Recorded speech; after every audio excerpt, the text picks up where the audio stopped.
প্রিয় শিক্ষার্থী বন্ধুগণ, আজকে আমরা আরও কিছু গুরুত্বপূর্ণ সাধারণ জ্ঞানের সম্পর্কে জেনে রাখব। 21শে পদক প্রবর্তন করা হয় 1976 সালে। SASC হচ্ছে কি সাউথ এশিয়ান স্পোর্টস কাউন্সিল। বিশ্বের অধিক সীমান্তবর্তী দেশ হচ্ছে চীন।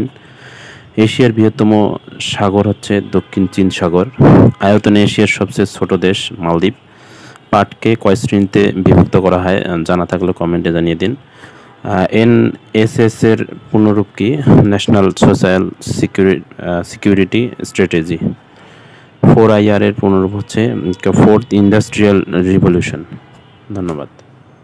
জেনে রাখবো বজ্র ব্যবস্থাপনা 3R দ্বারা কি বোঝানো হয়েছে? 3Rতে হচ্ছে রিডিউস, রিসাইকেল এবং রিইউজ। ETP এর পূর্ণরূপ কি? Effluent treatment plan. সন্তান প্রসবের 6 মাসের মধ্যে কোনো জন্ম নিয়ন্ত্রণ পদ্ধতি ব্যবহার করা যাবে না, ইমপ্ল্যান্ট।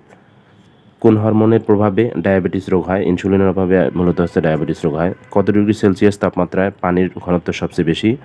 4 ডিগ্রি সেলসিয়াস তাপমাত্রায়। ফারেনহাইট স্কেলে মানব দেহের স্বাভাবিক তাপমাত্রা কত? 98.4 ডিগ্রি সেলসিয়াস। GAVI এর পূর্ণরূপ হচ্ছে global alliance for vaccines and immunization. ধন্যবাদ।